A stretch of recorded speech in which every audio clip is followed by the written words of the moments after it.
मीना कैलाश राउत मलकापुर महाराष्ट्र से आई हूँ। कहीं बैठी हूँ तो हाथ उठाइएगा। आप ही हैं?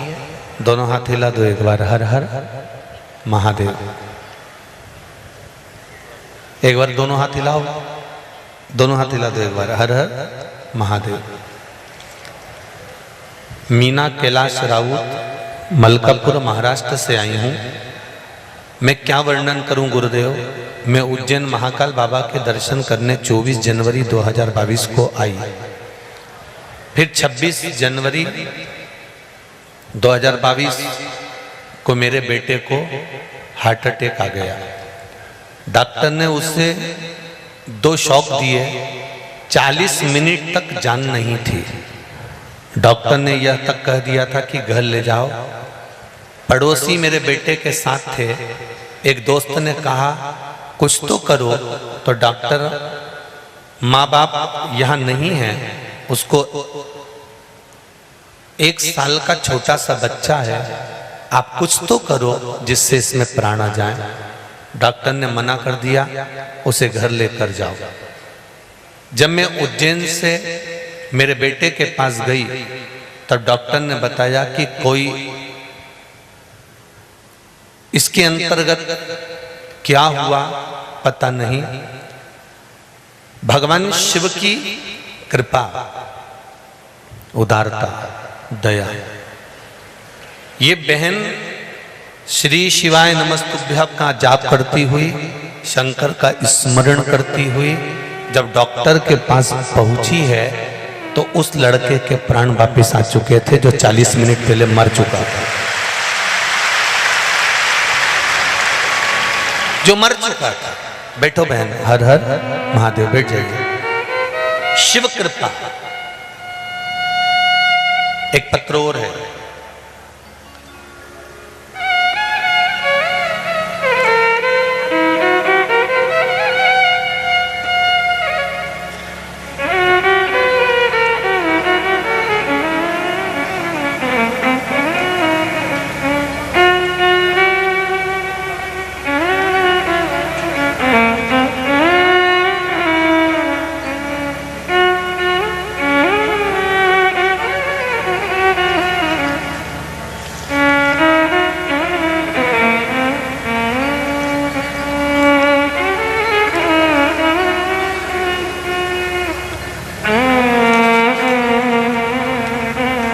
मोनिका गुप्ता, सूर्यदेव नगर, इंदौर।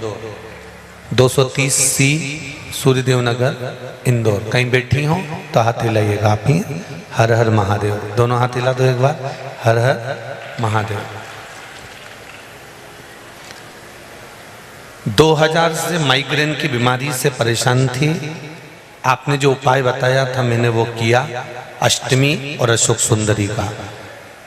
बाबा की कृपा से 6 महीने हो गए, एक भी गोली नहीं खाना पड़ रही है और मैं ठीक हूँ, आराम है बाबा की कृपा।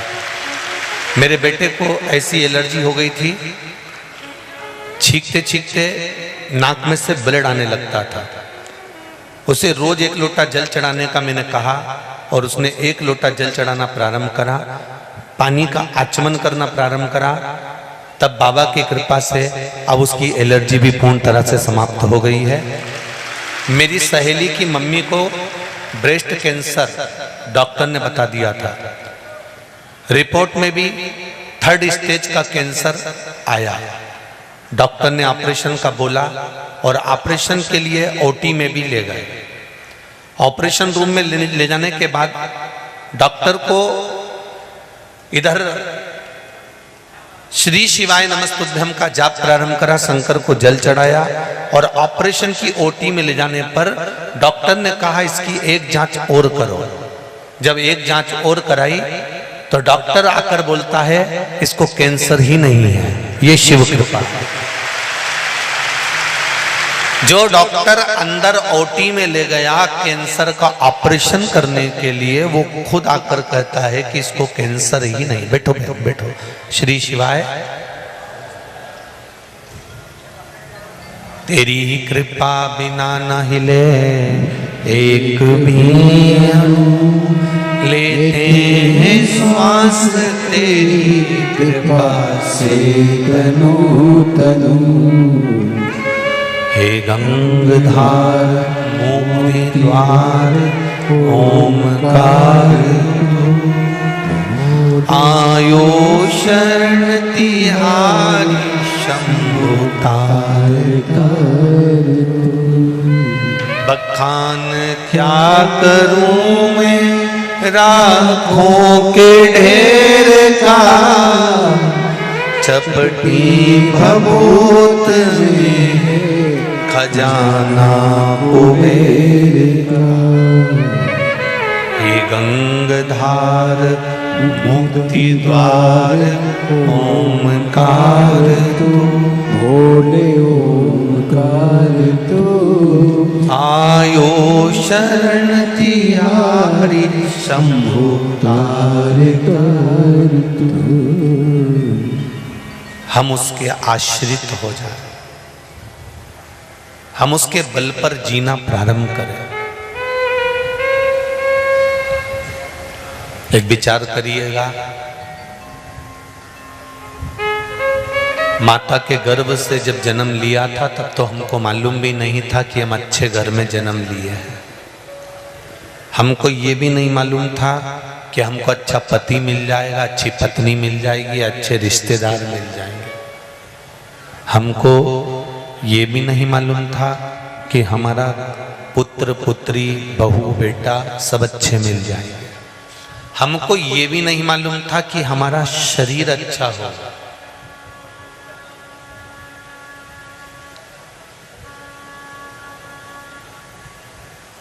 जो लिया इसी संसार से लिया और वापिस गए तो इसी संसार में वापिस छोड़कर चले गए।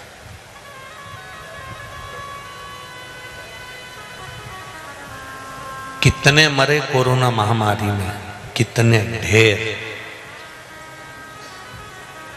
कोई 24 साल का था, कोई 32 साल का था, कोई 40 साल का था, कोई 30 साल का था, कोई 20 साल का था, कोई 70, कोई 60। उम्र की कोई सीमा नहीं थी।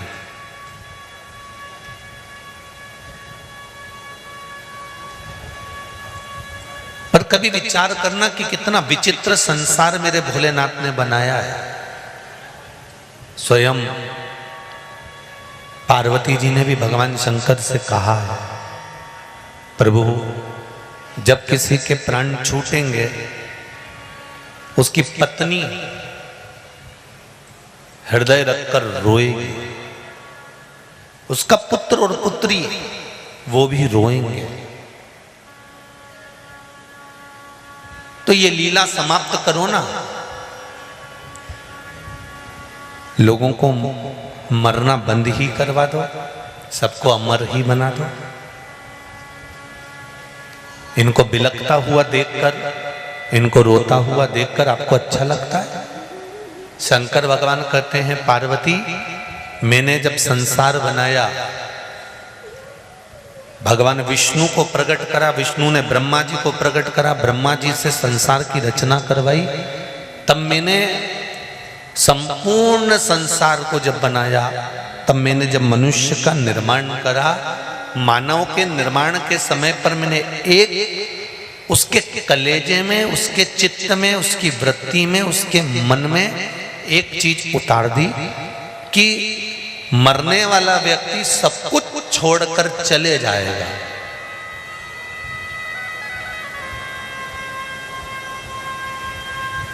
पत्नी भी रोएगी, बच्चे भी रोएंगे, पर थोड़े दिन रोने के बाद वापिस बच्चे अपने कार्य में लग जाएंगे, पत्नी उन बच्चों की परवरिश में लग जाएगी और अपने कार्य में सब तल्लीन रहेंगे।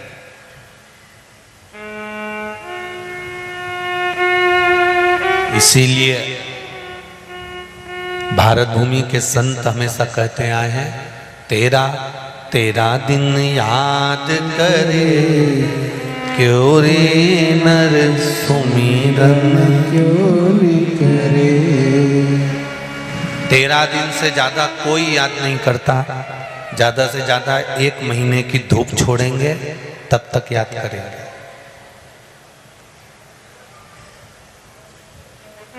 उससे ज्यादा कौन याद कर रहा है?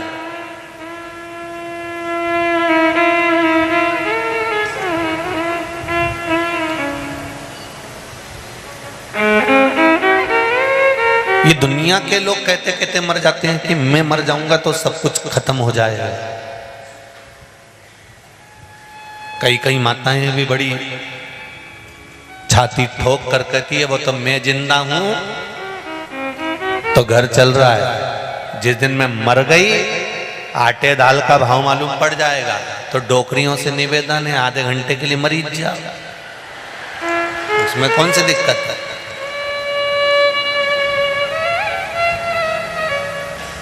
ये हमारे भीतर की आसक्ति है। तुम्हें लगता है कि तुम दुकान नहीं चलाओगे तो दुकान नहीं चलेगी, तुम काम नहीं करोगे तो काम नहीं होगा, तुम आगे बढ़कर ये कार्य नहीं करोगे तो कार्य नहीं होगा।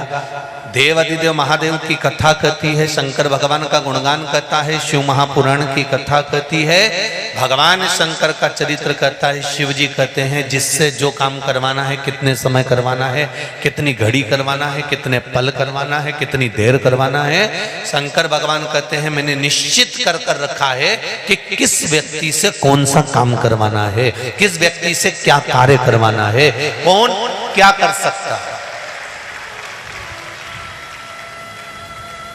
अब तुम दूर मत जाओ, तुम अपने अपने घर में देखो, तुम्हारे घर में 6 लोग हैं, 7 लोग हैं, 8 लोग हैं, 15 लोग हैं, क्या 15 की 15 ही भगवान की कथा में डूबे हुए हैं? अरे बोलो तो जम के नहीं। तुम्हारे घर में 6-7 लोग हैं, क्या वो 6-7 ही भगवान की कथा में डूबे हुए हैं? अगर बेटा मंदिर जाता है तो बहू उसके विपरीत मिलेगी, उनको मंदिर पसंद ही नहीं आएगा। अगर माता और पिता दोनों संस्कारित हैं, दोनों भगवान की भक्ति में डूबे हुए हैं, तो ये निश्चित है इनकी औलाद अगर संस्कारवान निकल जाए तो बहुत बड़ी बात है। क्योंकि यहाँ तो शास्त्र कहता है कि अच्छे अच्छे ऋषियों की औलाद भी कहीं ना कहीं भटक गई थी मार्ग से।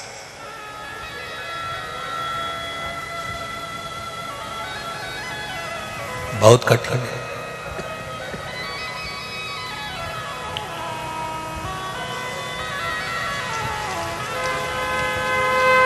तुम्हारे घर में 8 लोग 10 लोग रहते हैं, 10 का स्वभाव अलग अलग है।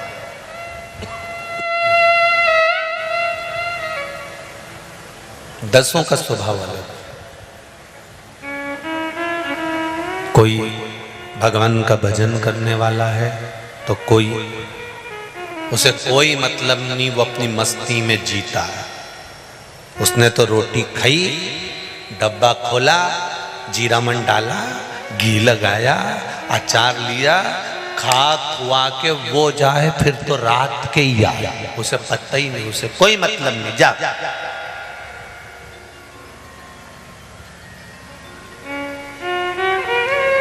और तुम्हारे घर में एक ऐसी रहती है या ऐसा रहता है, उसे सबसे मतलब होता है, काकी जी कहाँ गई, काका जी कहाँ गया, बुआ जी कहाँ गई, उनके लड़के ने क्या करा, उनकी लड़की ने क्या करा।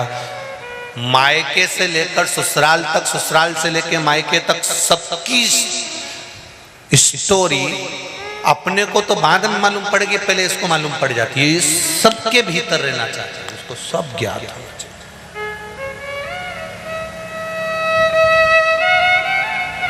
और आपके ही घर में एक ऐसा भी मिलेगा जो 24 घंटे डिप्रेशन में बैठा रहता है।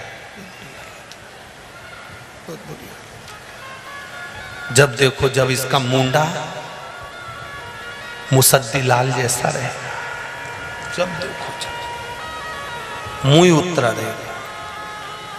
और तुम्हारे घर में एक ऐसा रहेगा जो 24 घंटे मुस्कुराते, उसको कोई मर भी गया नहीं तो उसको ठिठोली सूझे। हाँ, कोई कुर्सी से गिर गया नहीं और उसको तो लग गई पर इसको ठिठोली सूझे।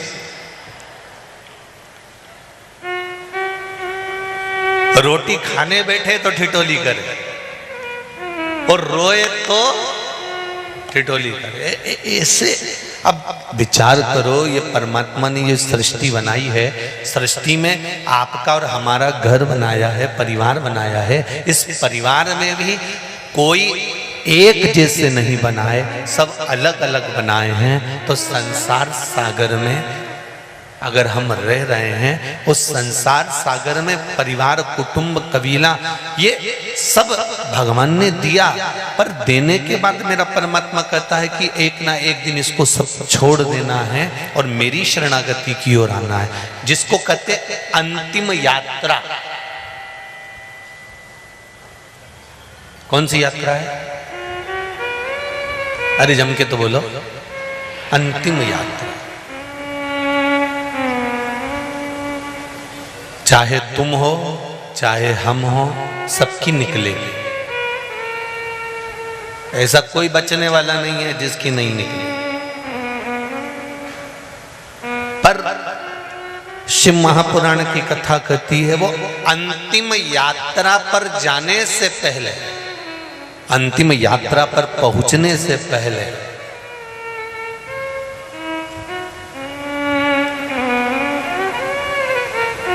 जिस अंत की ओर हम जा रहे हैं, उस अंतिम पथ की ओर पहुंचने से पहले, उस अंतिम पथ पर पहुंचाने वाले उस परमात्मा का एक बार तो दर्शन करने का मन बना लो कि एक बार वो देवाधिदेव महादेव का दर्शन हमारी जिंदगी में हो जाए, एक बार उससे मिलन हो जाए,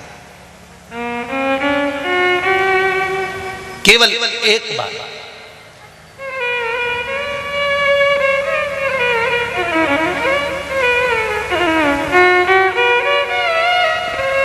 टायर,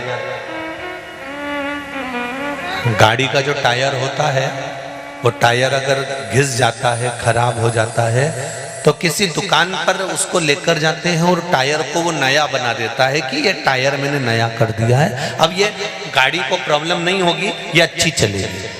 मैंने टायर को नया कर दिया है, मैंने टायर को सुधार दिया है, अब ये गाड़ी बहुत कुछ नहीं तो 25, 50, 100, 200, 500 किलोमीटर तो अच्छी चली जाएगी। मैंने गाड़ी के टायर को अच्छा कर दिया, ये गाड़ी अब अच्छी चलेगी, इसको लेकर चले जाओ। उसी तरह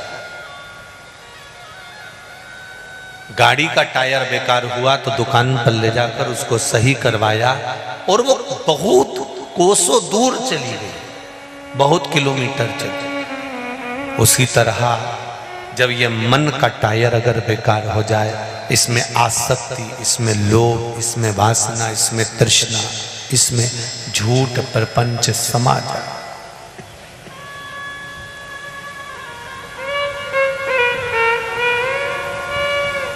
आसक्ति, लोभ, तृष्णा, वासना, कुटुंब, ये सब हमारे भीतर अगर समा जाए तो इस मन रूपी टायर को भी शिव महापुराण के पंडाल में ले जाकर बिठा दो तो ये टायर भी नया बनने का प्रयास कर ले, ये भी ठीक हो जाए।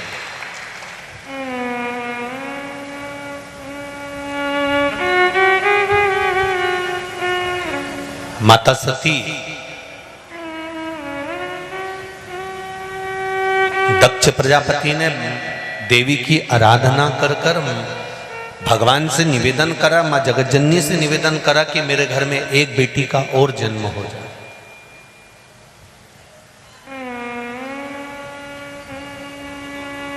कितना अंतर है, बेटा जन्म लेता है तो ढोल नगाड़े बजते हैं, बेटा जन्म लेता है तो आतिशबाजी होती है, बेटा जन्म लेता है तो माताएं जब हॉस्पिटल से आती है ना तो डोलची हिलाती हिलाती आती है, मेरी बहू को छोरा हुआ, मेरी बहू को छोरा हुआ। और अगर छोरी हो जाती है तो ना डोलची हिलती है ना मुंडा हिलता है, बेटी हो गई।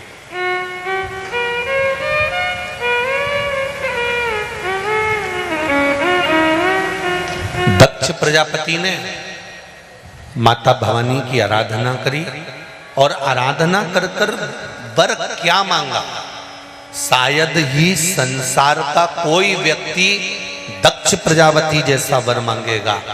जिस दक्ष प्रजापति के घर में 60 कन्याओं का जन्म हो गया, इतनी कन्याएं जन्म लेने के बाद भी दक्ष प्रजापति माता रानी से अगर मांग रहा है तो कह रहा है एक बेटी का और जन्म हो जाए। जिसके घर में 4 बेटी हो जाती है, 2 बेटी हो जाती है, 5 बेटी हो जाती है, 3 बेटी हो जाती है, जिनके घर में 2 बेटी का जन्म हो जाता है, वो ना जाने कितने कितने देवी देवता उनको धोख लगाते फिरते हैं कि छोरा हो जाए, छोरा हो जाए, छोरा हो जाए। पर दक्ष प्रजापति के घर में 60 कन्याओं का जन्म हो चुका था और 60 कन्याओं के जन्म के बाद भी भगवान से मांग रहे हैं तो कह रहे हैं मेरे घर में एक बेटी और हो जाए। तो दक्ष प्रजापति से पूछा कि बेटी क्यों मांग रहे हो? तो दक्ष प्रजापति कहते हैं बेटा एक कुल को तारता है और बेटी 2 कुल को तार देती है। 2 कुल को तारने वाली बेटियां होती हैं, वो 2 कुल को तार देती।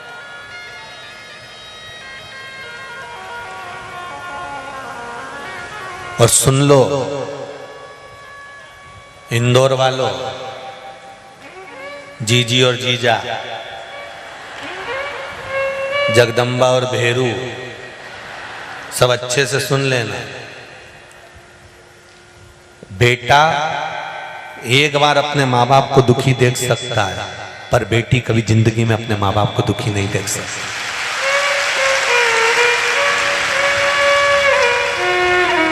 कभी नहीं देख सकता।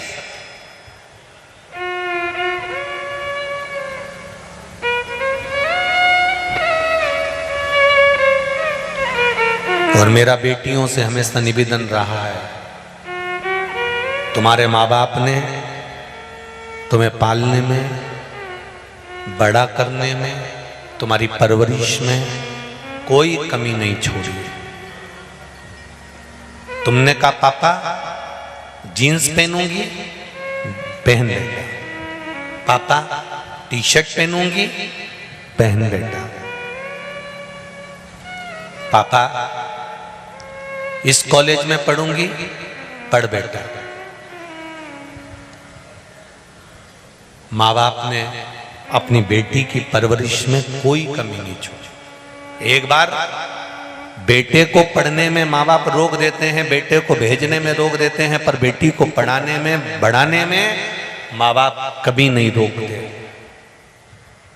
तो मेरा बेटियों से हमेशा निवेदन रहा है, जब तुम्हारे माँ बाप ने तुम्हारे लिए सारे रास्ते खोल कर रख दिए थे, तो गरुड़ पुराण कहती है कि 94 नरक एक पिता को भोगना पड़ते हैं। कब?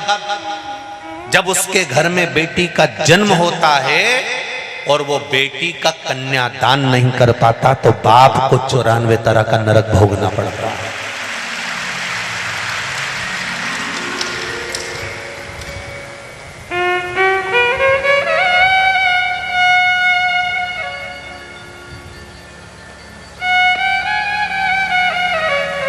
मेरा पिताओं से निवेदन है, तुम्हारे पास में धन नहीं है, तुम गरीब हो, तुम्हारे घर में 4 लड़कियां हैं, तुम दूसरे से कभी मत कहना कि इसका कन्यादान तुम ले लो, इसका कन्यादान तुम कर दो।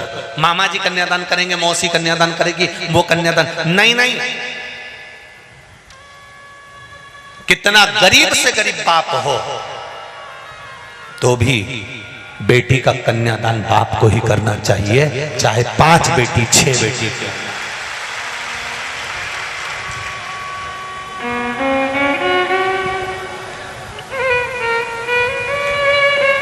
घर में अगर बेटी का जन्म हो जाता है और बेटी का जन्म होने के बाद अगर बेटी का कन्यादान माँ बाप नहीं कर पाते तो उनको नरक भोगना पड़ता है। एक नरक नहीं, 94 नरकों को भोगना पड़ता है। इसलिए बेटियों को चाहिए तुम्हारी पढ़ाई करो, खूब पढ़ो, दोस्ती रखो, मना नहीं है, पर जब विवाह का समय आए तो कह देना जहां मेरे पिता मेरी शादी करेंगे वहीं पर मेरी शादी होगी, मेरे माँ बाप को मुझे कन्यादान करवा। और एक निवेदन और करूंगा, सनातनी हो, सनातन धर्म को छोड़कर दूसरे धर्म में जाने का प्रयास भी मत करना कि मुझे दूसरे धर्म में।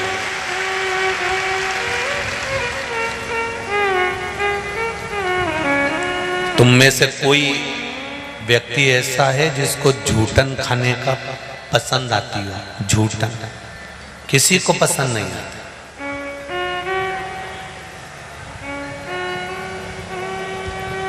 सनातन धर्म के सिवाय किसी धर्म में मैं विवाह नहीं करूंगा।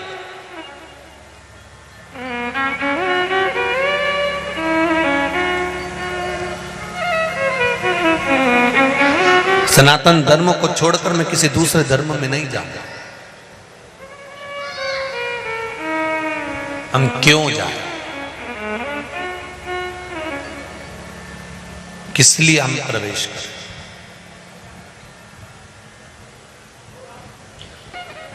एक बेटा तुम्हारे घर में जन्म लेता है और एक बेटी तुम्हारे घर में जन्म लेती है। बेटा के जन्म के बाद बाप तरक्की करे कि नहीं करे वो पता नहीं है, पर यह निश्चित है बेटी के जन्म के बाद बाप की तरक्की निश्चित है कि होगी।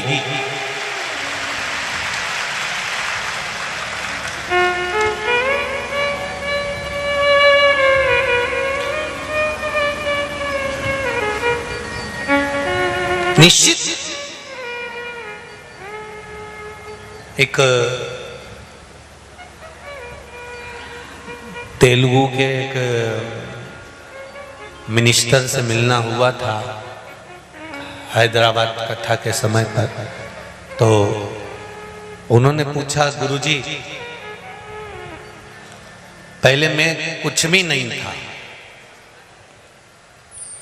पर धीरे धीरे धीरे धीरे जब मेरा विवाह हो गया, विवाह होने के बाद मेरे घर में संतान हो गई, संतान होने के बाद में मैं उन्नति की सीढ़ी पर चढ़ता गया। तो हमने भी उनसे कहा, मिनिस्टर जी आप उन्नति की सीढ़ी पर चढ़े हो, परंतु ये निश्चित है कि तुम्हारे यहाँ संतान हुई होगी तो सबसे पहले बेटी हुई होगी। अगर बेटी हुई है तो बाप को उन्नति की सीढ़ी पर चढ़ा कर ले जाती है।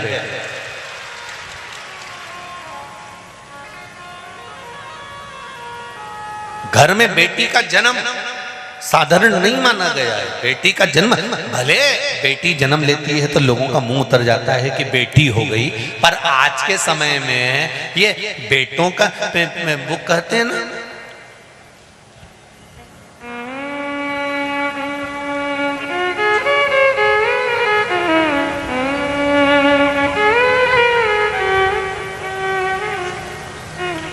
तुमको तारने वाला तुम्हारा पूत नहीं होगा, तुमको तारने वाला तुम्हारा पुत्र नहीं होगा।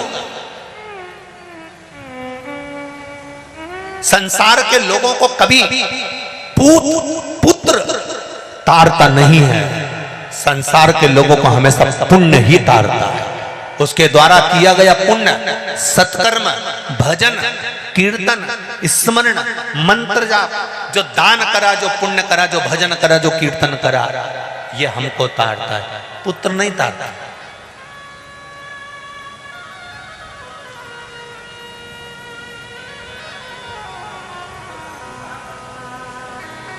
फिर भी आसक्ति इतनी भरी है, महाराज छोरा, महाराज छोरा, महाराज छोरा, महाराज छोरा। और जब प्राण छूटे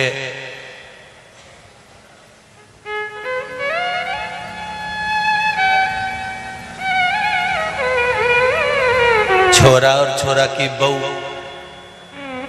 दोनों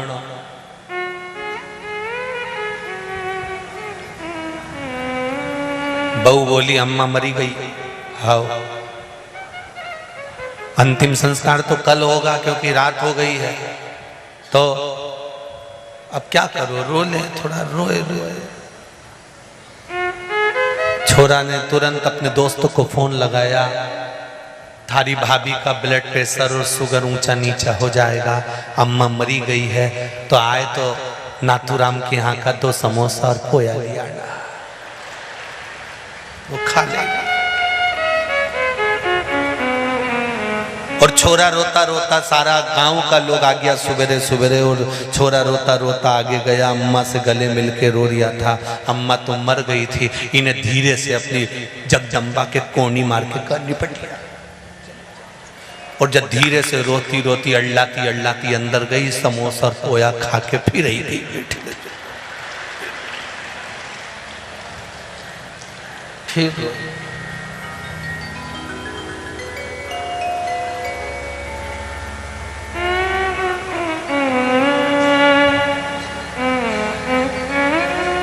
सुनार आ गया। सुनार ने कहा, अम्मा जी के पाँव में बेड़ी डली थी चांदी की, तो सुनार ने उसको काटी, निकाल के दी। गला में चेन पड़ी थी, वे भी निकाल के दी। पल्लू से कान दबे हुए थे, इसलिए देख नहीं पाई, तो बहू चिल्लाती चिल्लाती, कान तो देख लो।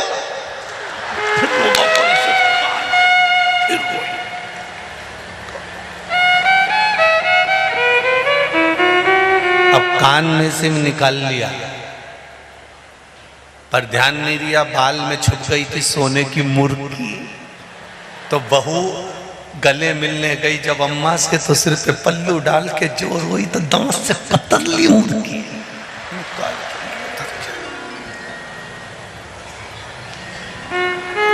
अब रोती रोती बोली, ले जा, ले जा।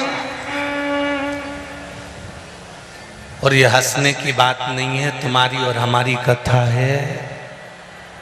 यही कि यही हाल होना है, और अंतिम समय में प्राण छोड़ के चले जाना है। इतना बड़ा कंडा गाय का गोबर का सूखा हुआ, गैस पे जलाएंगे, दिया में धरेंगे, पूरा घर का लोग तो खीर पूड़ी खाएगा और अपने घी शक्कर छोड़ जाएंगे। कितना बड़ा कंडा, इतना, इससे बड़ा कंडा भी नहीं लगाएंगे, इतने बड़े कंजूस हैं।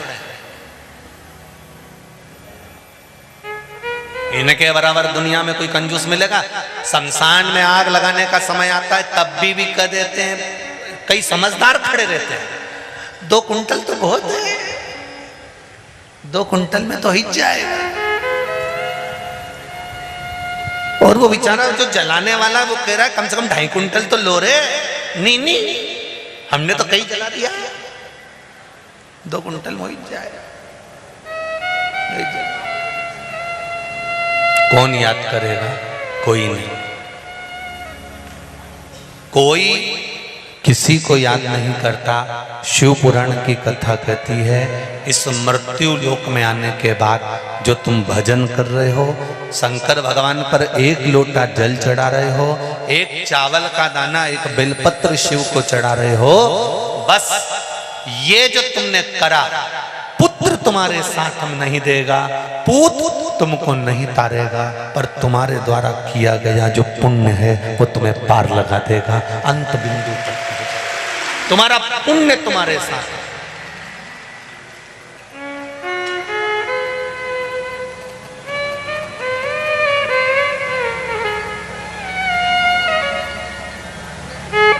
जब जिंदगी के मोड़ पर जब तकलीफ आती है, कोई साथ नहीं देता,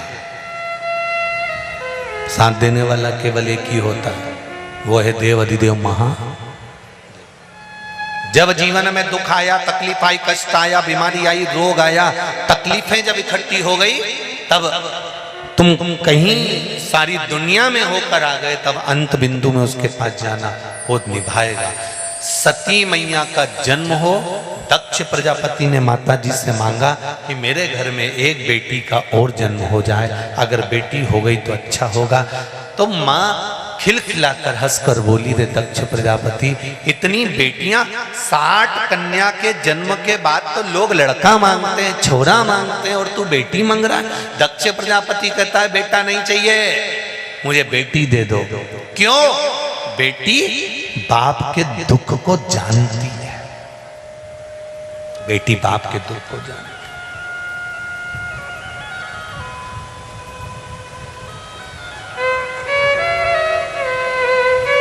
भाई,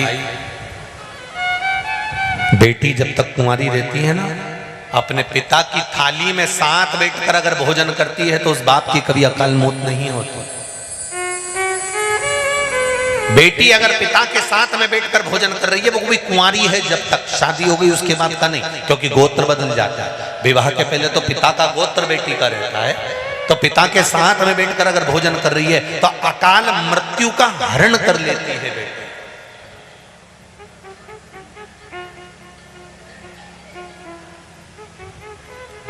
एक बार स्वामी विवेकानंद जी वैष्णो देवी की सीढ़ियां चढ़ रहे थे। एक किसान अपनी बेटी को कंधे पर बिठाकर वैष्णो देवी की सीढ़ियां चढ़ रहा था। स्वामी विवेकानंद जी ने उस किसान के पास में जाकर कहा, बाबा जी, बेटी आपके कंधे पर बैठी है, आप सीढ़ियां चढ़ रहे हो, हाँप रहे हो, लाओ, आपको बोझ हो रहा होगा, आपकी बेटी को मैं कंधे पर ले लेता हूं, मैं वैष्णो देवी की सीढ़ियां चढ़ जाता हूं। स्वामी विवेकानंद जी ने जैसे उस किसान को बोला,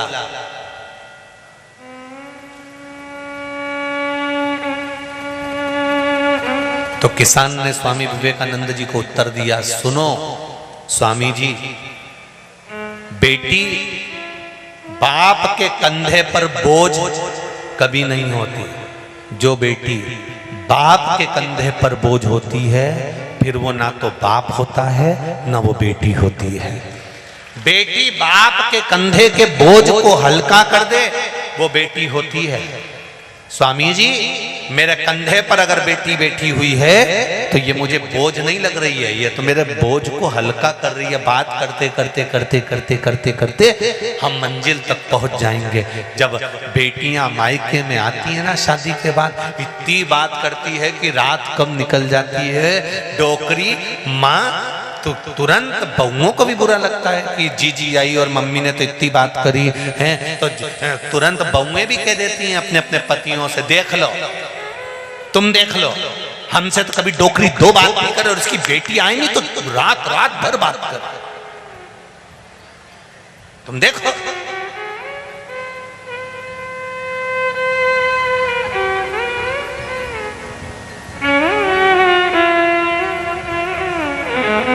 कितनी उमंगता होती है बेटी के जीवन। सती मैया मां अम्बे ने कहा कि मैं स्वयं तुम्हारे घर में बेटी बनकर जन्म लूंगी, और मां स्वयं बेटी बनकर जन्म ले ली।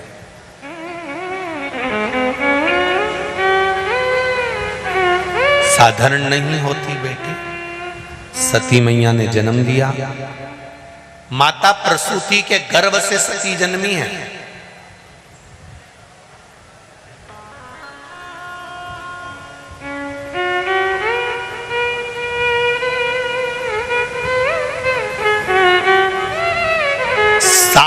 कन्याओं का जन्म होने के बाद में 61वें नंबर पर माता सती का जन्म हुआ है। और प्रसूति माता ने प्रत्येक कन्या को संस्कारवान पैदा करा। इसलिए आज भी हॉस्पिटल में जहां पर बच्चे का जन्म होता है, उस दरवाजे पर उस कक्ष के ऊपर लिखा होता है प्रसूति कक्ष। कौन सा कक्ष? जम के बोलो जरा। प्रसूति कक्ष। उस कमरे के बाहर लिखा होता है ये प्रसूति कक्ष है।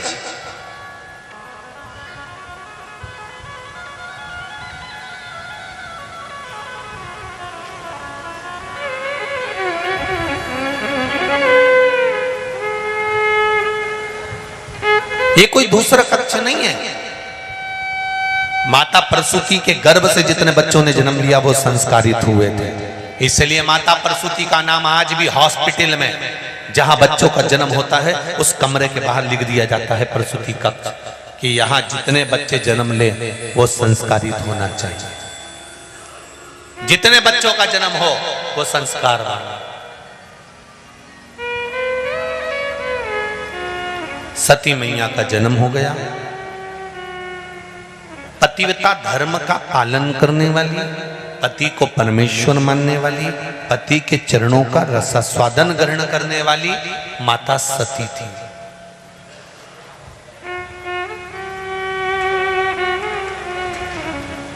भारत की भूमि पर जन्म लेने वाली एक एक बेटी, एक एक बहन, एक एक माता अपने सातित्व की रक्षा करना जानती है। अपने सातित्व की।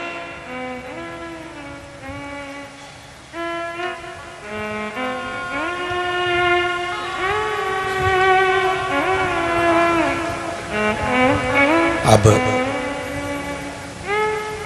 परशुराम जी की मां, भगवान परशुराम जी की माता का नाम क्या था? रेणुका। क्या नाम था? जम के बोले जरा। रेणुका। और पिता का नाम था जमदग्नि। परशुराम जी की मां रेणुका अपने पतिव्रता धर्म का इतना पालन करती थी, इतना पालन करती थी कि उनके पति हमेशा कभी कभी परीक्षा ले लिया करते थे और रेणुका देवी के हाथ में कच्चा घड़ा पकड़ा देते थे। कच्चा घड़ा कैसा? जिस मिट्टी के बर्तन को अग्नि में नहीं तपाया गया, केवल मिट्टी का बर्तन बन गया, बिना अग्नि में तपाए हुए, उसको रेणुका के हाथ में दे दिया गया। रेणुका क्या? और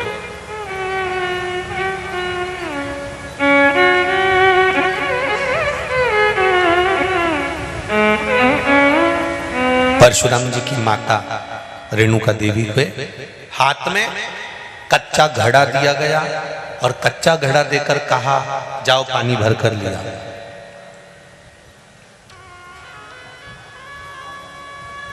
जरा विचार करिएगा, कुम्हार ने उस घड़े को पकाया नहीं है, केवल मिट्टी का बर्तन बनाकर दे दिया गया और इसमें पानी भर कर ला। रेणुका देवी सरोवर में पानी भरने जाती थी और घड़े को हाथ में रखकर कहती थी कि अगर मेरा पतिव्रता धर्म प्रबल है, मैं अपने पति की सेवा परमेश्वर मानकर करती हूं, पति के चरणों को रोज प्रणाम करती हूं, पति के चरणों को रोज नमन करती हूं, पति के चरणारविंद का ही केवल वंदन करती हूं, पति के चरणारविंद का ही केवल स्मरण करती हूं, तो इस घड़े में पानी भरा जाए। रेणुका सरोवर में घड़ा लेकर जाती, घड़े में पानी भरती और लेकर वापस घर आ जाती। जरा विचार करना, घड़ा कच्चा रहेगा तो पानी लगते से ही बिखर जाएगा, पानी लगते से ही बेकार हो जाएगा। पक जाता है घड़ा तो फिर उसमें पानी भर सकते हो, पर कच्चे घड़े में पानी कैसे भर सकते हो? पति के चरणारविंद का स्मरण रेणुका करते थे।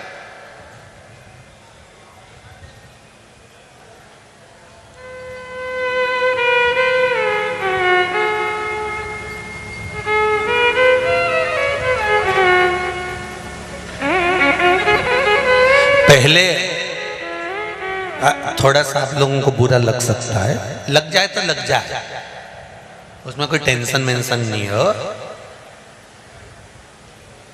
पहले के समय में पति की उम्र प्रबल होती थी, स्त्री पति के कंधे पर शमशान जाती थी और प्रत्येक यहां पर भी जितनी माताएं बैठी हैं ना, इनके दिल की भाव कहना चाहूंगा, ऐसी कोई सुहागन नारी ऐसी नहीं होगी जिसके मन में यह भाव नहीं होगा कि वो भगवान से प्रार्थना नहीं करती होगी कि हे भगवान भोलेनाथ, जब मेरे प्राण छूटे तो मेरे पति के कंधे पर, मेरे पुत्रों के कंधे पर मैं शमशान जाऊं। पर आज के समय में पति की उम्र कम होती चली जा रही है, माताओं की उम्र बढ़ती चली जा रही है। पति की उम्र अर्थात उसके मृत्यु का समय घटा। उसका कारण क्या था? पहले के समय में मां, नारी, स्त्री पति के चरणारविंद का स्मरण करती थी, पति के चरणों को छूती थी। जब स्त्री का हस्त कमल पति के चरण पर जाता था, पति के चरणों पर उसका हस्त कमल जाता था, तो नारी की आयु पति में प्रवेश कर जाती थी और नारी की आयु स्वतः ही कम होकर वो पति के कंधे पर ही शमशान तक जाती थी। पर आज के जमाने में तो लोगों को पांव पड़ने में बड़ी तकलीफ। आप में से कितनी माताएं बैठी हैं जो अपने पति को रोज प्रणाम करती? जरा हाथ तो उठाओ रही, और देखा देखी में मत उठा दीजिए। शिव महापुराण में बैठी हो, यहाँ झूठ नहीं चलता, यहाँ सत्यम शिवम सुंदरम। कितनी माताएं बैठी है जो रोज अपने पति को प्रणाम करती है? बिल्कुल सत्य उठाना, झूठा मत उठाना, नहीं तो भगवान तुम्हें उठा लेगा। कितनी बैठी? 1 2 3 4 5 6 7 8 9 10 11 12 12:30। दल लो 12:30 इसलिए कि उठाया गिरा दिया। मैं समझ गया करवा चौथ पे पड़ती थी, उतना तो समझ जाता है। प्रणाम कुछ घटता है प्रणाम करने में? अरे बोलो तो जम के नहीं घटे नहीं। हाँ, शुरू में थोड़ी शर्म आए तो पहली बार में तो उसको भी शर्म आएगी, तो 500 का नोट दे देगा पक्का। जब पाँव पड़ रही तो 500 रुपए तो दूसरी, तो उसमें कोई दिक्कत नहीं। तुम तो आज से नियम बना लो, दीन बंधु दयालु दया कीजिए, कल से जो अपने पति को रोज प्रणाम नहीं करे उसे उठा लीजिए। उसमें क्या दिक्कत की बात? अरे प्रणाम करने में कुछ जाता है क्या? नमन करो, प्रणाम करो, अच्छे से प्रेम से स्नेह से तुम प्रणाम करो तो सही। तुम रोज प्रणाम करो, वो भी खुश। उसकी उम्र मालूम है, जब तुम रोज प्रणाम करोगी ना, वो इतना प्रसन्न रहेगा, इतना प्रसन्न रहेगा, इतना प्रसन्न रहेगा कि उसकी उम्र अपने आप बढ़ जाती है। जो व्यक्ति बहुत प्रसन्न रहता है ना, उसकी आयु बढ़ती है। वो तो तुम लोग थोड़ा टेंशन ज्यादा दे देती हो, इसलिए बेचारा जवानी में भी डोकरा दिखने लगता है। तुम टेंशन इतना दो। जब वो घर पे आया और तेरा मुंह भगोना हुआ, तैयारी में बैठी थी, अब 8 बज गई है, आने वाले हैं, बस वो आया और सोते सोते भी रात के 2-3 बार तो झगड़ा हुई जाए। बस गए तो तुम अपनी माँ पे ही हो, तुम तो उन्हीं का पक्ष लोगे, हमारी तो रक्त भरनी सुनोगे। भगवान मारी तो किस्मत, जिंदगी न रख गई महाराज। अब वो पति भी सोच रहा, भगवान उठा ले, उठा ले। इतने में जगदम्बा फिर चिल्लाई, भगवान से क्या कह रहा हूं, मुझे उठा ले? नहीं, मैं भगवान से कह रहा हूं, रजाई उठा ले, रजाई उठा। क्या बोलूं?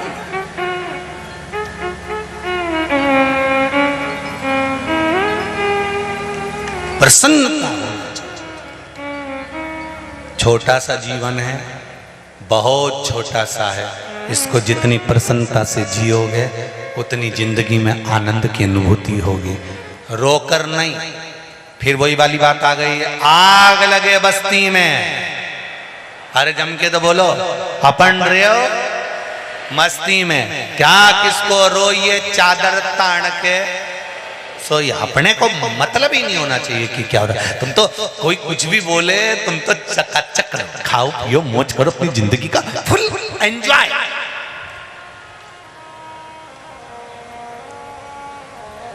किसकी कथा सुन रही हो? शंकर पार्वती की।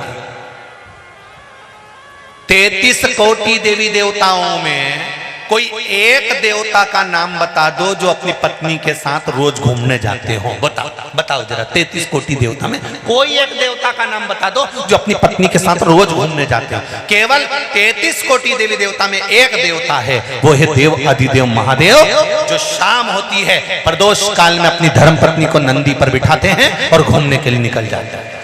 केवल एक देव, और वो है देव अधिदेव महा।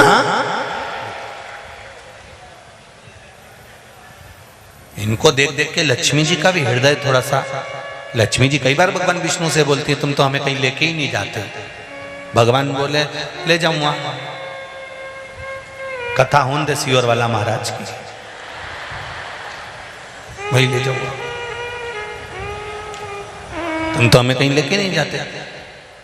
लक्ष्मी जी को एक बार बहुत गुस्सा आ गया, लक्ष्मी जी ने भगवान विष्णु से कहा, देखो भगवान शंकर को पार्वती जी को रोज घुमाने ले जाते हैं, तुम तो ले जाते नहीं हो। भगवान विष्णु ने कहा, चल मैं तुझे ले चल, तुम अब भी चल चल चल। और लक्ष्मी जी तुरंत तैयार हुई। तैयार होने में लक्ष्मी जी को समय लग गया। तैयार होकर लक्ष्मी जी आई, दरवाजे खिड़की बंद करे। दरवाजे खिड़की बंद कर कर जैसे ही बाहर निकली तो अंधेरा हो गया। अंधेरा हो गया तो लक्ष्मी जी बोली अब रात में कहाँ जाए इतनी रात को?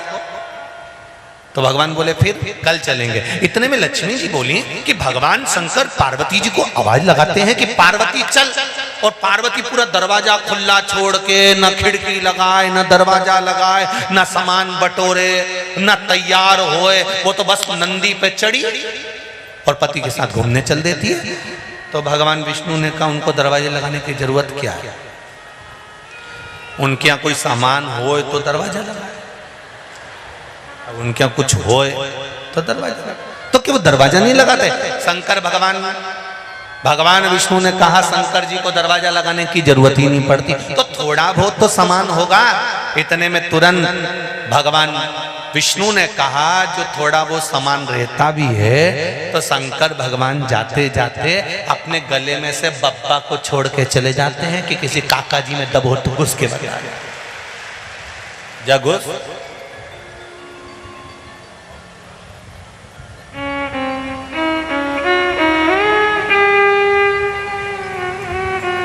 शंकर और पार्वती की कथा कहती है कि भगवान शिव से पूछा गया कि तुम बस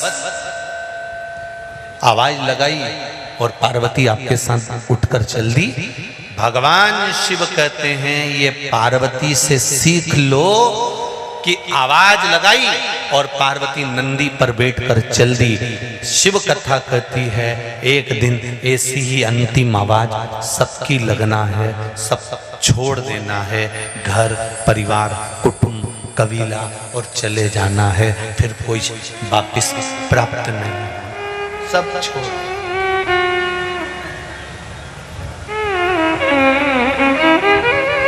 देख लिया संसार हमने देख लिया, सब मतलब यार हमने देख लिया।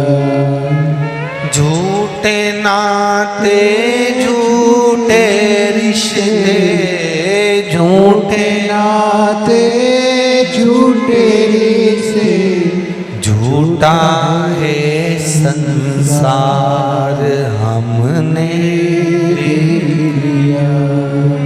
देख लिया, संसार हमने देख लिया। ये संपूर्ण विश्व देखा, कौन कैसे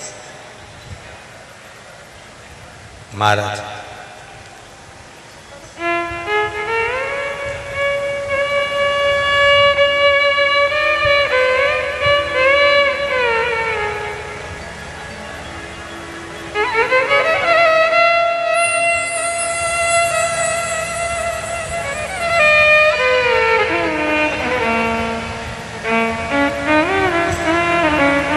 शिव कथा कह रहे अंतिम बिंदु में सब छोड़ा है। सती मैया ने शिव जी का भजन करा, सती मैया भगवान शंकर को अपना बना। जैसे रेणुका देवी कच्चे घड़े में जल भर कर लेकर आ जाती थी अपने पति के लिए, ऐसी ही माता सती चालनी में जल भर कर ले आती थी भगवान शंकर के लिए।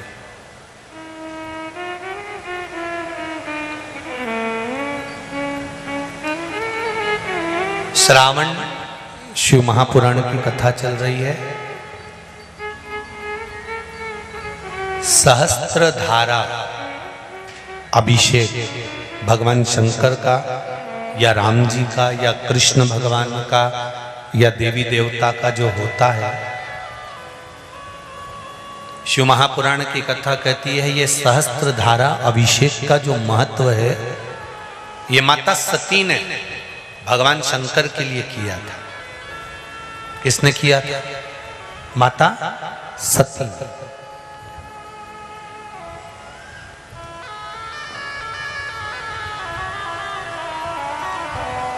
कभी जीवन में आपको लग रहा हो कि मैंने 2-3 व्यापार करके देख लिए और घाटा ही घाटा हो रहा है, इसमें मुझे तरक्की नहीं मिल रही है, इसमें मुझे उन्नति नहीं मिल रही है, या कर्जा बढ़ रहा है, घट नहीं रहा, और बहुत कर्जा बढ़ रहा है, तब एक प्रयोग जरूर करिएगा। तब बन सके प्रदोष के दिन एक धतूरा भगवान शंकर के शिवलिंग के ऊपर रख दीजिए। जब तुम्हें लगे कि मैंने 2-3 व्यापार बदल कर देख लिए, चल नहीं रहे, या कर्जा बढ़ रहा है, घट नहीं रहा, तब एक धतूरा भगवान शंकर के ऊपर रख दीजिए। धतूरा रखने का एक नियम होता है। धतूरे की जो डंडी होती है, देखिए छोटी सी डंडी होती है धतूरे में, वो डंडी धतूरे की आप जहां बैठे हो उससे विपरीत होना चाहिए। धतूरे की डंडी आप इधर बैठे हो तो धतूरे की डंडी उधर हो।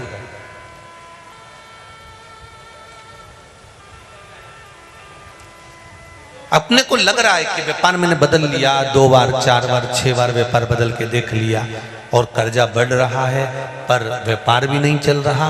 फैक्ट्री डाली वो भी बंद हो गई, दुकान डाली वो भी बंद हो गई, कुछ काम करा वो भी बंद हो गया।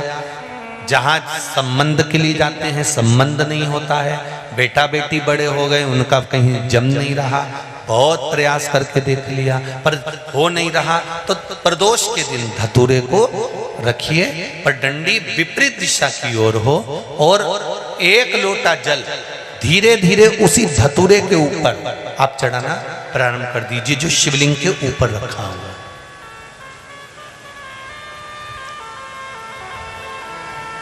महाराज हटकेश्वर महादेव का नाम लेकर, कौन से महादेव, जम के बोलो जरा, हाटकेश्वर महादेव का नाम लेकर जो जल समर्पित करा जाता है, और उस जल को समर्पित करने के बाद उसी धतूरे को वापस घर में ले आया जाता है, वापस लिया। उसके बाद तुम जिस कार्य में हाथ डालोगे और जो कार्य करना चाहोगे उसमें सफलता मिलना चालू हो जाएगी, और कर्जा भी धीरे धीरे चूकना प्रारंभ हो जाएगा। संबंध नहीं हो रहे होंगे तो संबंध होना प्रारंभ। कौन सा महादेव, जम के बोलिए जरा, हाटकेश्वर महादेव का स्मरण। हाटकेश्वर वो शिव तत्व का सुख अपने आप प्राप्त होने लगे, अपने आप। महाराज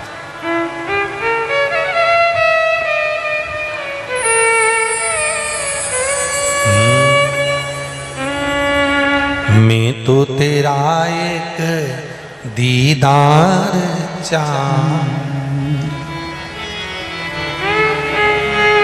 दीवाना तेरा तेरा प्यार ओ काशी वाले रे, ओ डमरू वाले रे,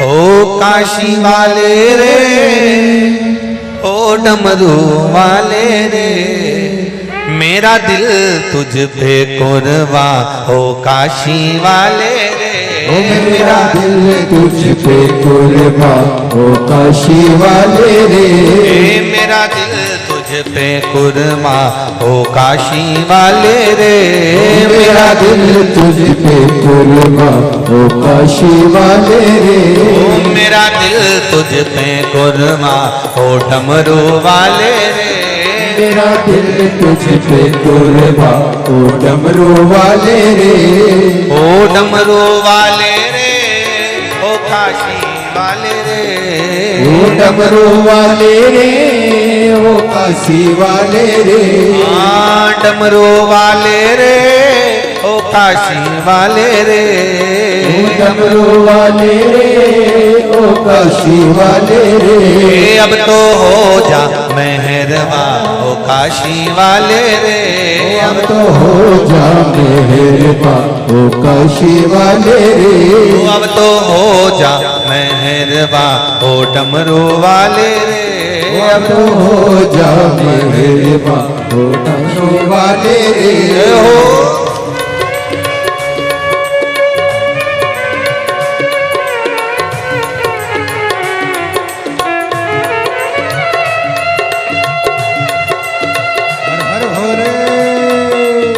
जय हो।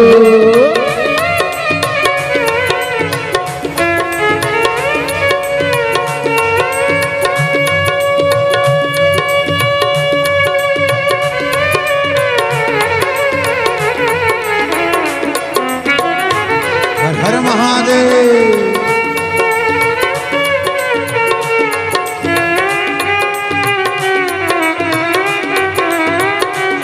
हे भोले।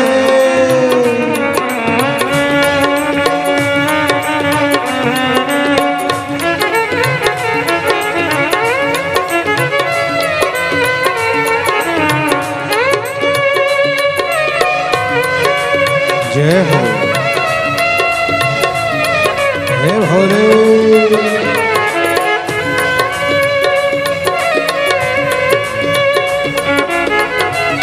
हरि बोल।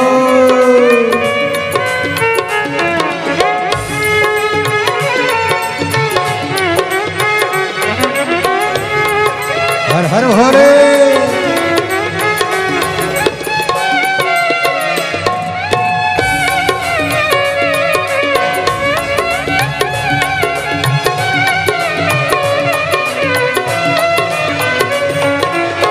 मैं तो तेरा एक दीदार चाहूं, मैं तो तेरा एक दीदार चाहूं, दीवाना तेरा तेरा प्यार चाहूं, दीवाना तेरा तेरा प्यार चाहूं। मैं तो तेरा एक दीदार चाहूं, मैं तो तेरा एक दीदार चाहूं। दीवाना तेरा तेरा प्यार चाहूं, दीवाना तेरा तेरा प्यार चाहूं। ओ काशी वाले रे, ओ डमरू वाले रे, ओ काशी वाले रे, ओ डमरू वाले रे। अब तो हो जा मेहरबान ओ काशी वाले रे, अब तो हो जा मेहरबान ओ काशी वाले रे। मेरा दिल तुझ पे कुर्बान ओ काशी वाले रे, मेरा दिल तुझ पे कुर्बान ओ काशी वाले रे। हरि बोल।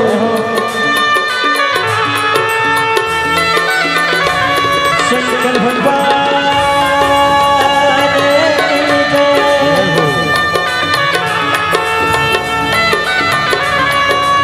हरि बोल।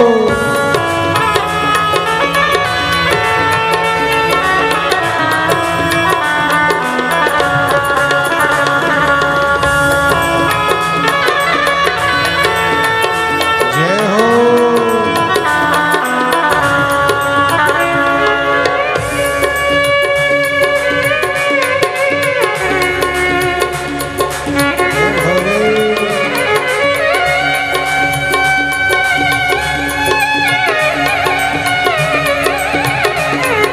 बम बम भोले।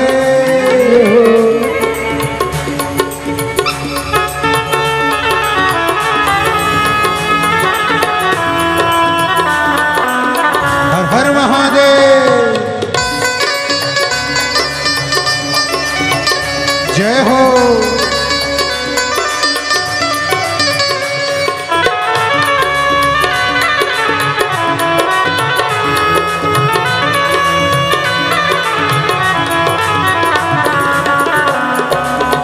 हे शंभो।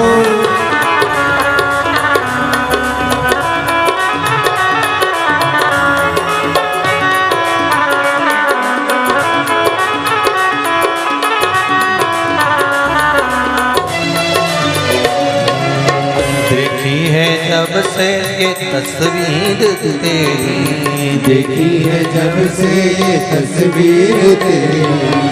देखी है जब से ये तस्वीर तेरी। देखी है जब से ये तस्वीर तेरी, तब से बदल गई है तकदीर मेरी, तब से बदल गई है तकदीर मेरी, तब से बदल गई है तकदीर मेरी, तब से बदल गई है तकदीर मेरी। ओ काशी वाले रे, ओ डमरू वाले रे, ओ काशी वाले रे, ओ डमरू वाले रे काशी वाले रे ओ डमरू वाले रे ओ काशी वाले रे ओ डमरू वाले रे अब तो हो जा मेहरवा ओ काशी वाले रे अब तो हो जा मेहरबा ओ काशी वाले रे मेरा दिल तुझ पे कुर्बा ओ काशी वाले रे मेरा दिल तुझ पे कुर्बा ओ काशी वाले रे हो हर हर भोले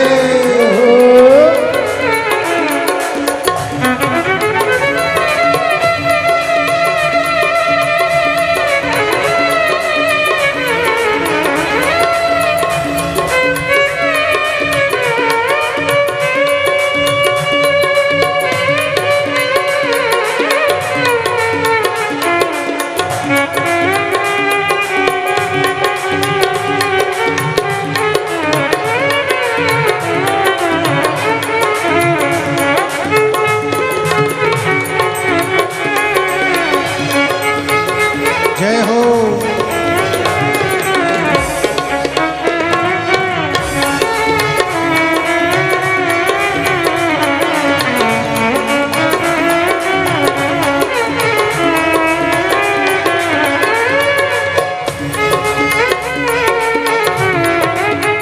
जय हो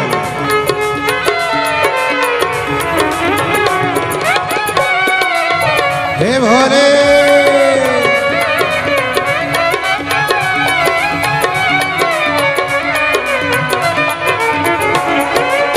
चाहे कुछ भी कहे ये जमाना, चाहे कुछ भी कहे ये जमाना, पागल हुआ एक तेरा दीवाना, पागल हुआ एक तेरा दीवाना। चाहे कुछ भी कहे ये जमाना, चाहे कुछ भी कहे ये जमाना, पागल हुआ एक तेरा दीवाना, पागल हुआ एक तेरा दीवाना। वो काशी वाले रे वो डमरू वाले रे, वो काशी वाले रे वो डमरू वाले रे, वो काशी वाले रे वो डमरू वाले रे, वो काशी वाले रे वो डमरू वाले रे। वो अब तो हो जा मेहरबान वो काशी वाले रे, अब तो हो जा मेहरबान काशी वाले रे, वो अब तो हो जा मेहरबान वो काशी वाले रे, अब तो हो जा मेहरबान वो काशी वाले रे। ओ मेरा दिल तुझ पे कुर्बा वो काशी वाले रे, मेरा दिल तुझ पे कुर्बा वो काशी वाले रे।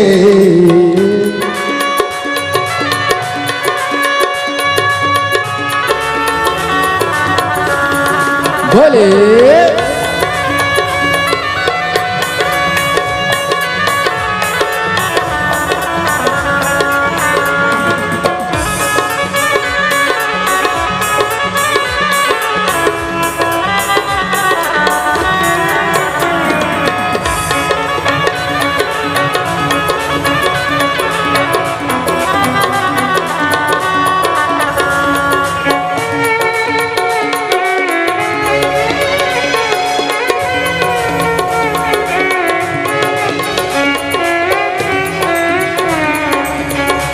भाव से दोनों हाथों से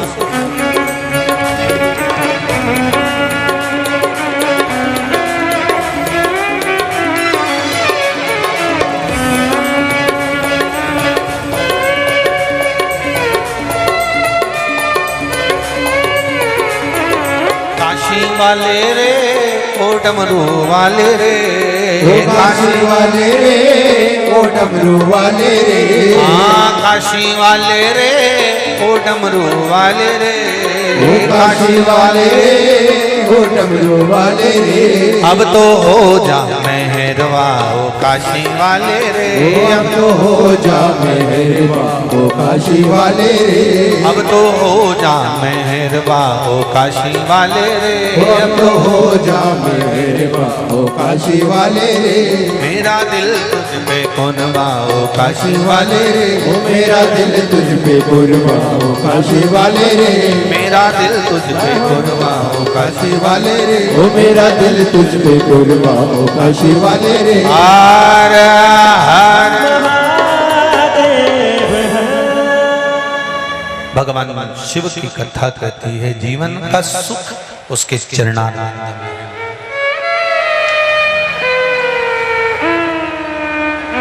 आज श्रावण महीने की शिवरात्रि है। आप और हम सब मिलकर बाबा देवाधिदेव महादेव की पावन कथा का जो मूल मंत्र है उस मंत्र का जाप सभी लोग अपने अपने स्थान पर बैठकर करेंगे और निवेदन करेंगे देवाधिदेव महादेव से कि जीवन का सब सुख आपके चरणों से हमें प्राप्त हो। श्री शिवाय नमस्तु श्री शिवाय नमस्तु श्री शिवाय नमस्तु श्री शिवाय नमस्तु श्री शिवाय नमस्तु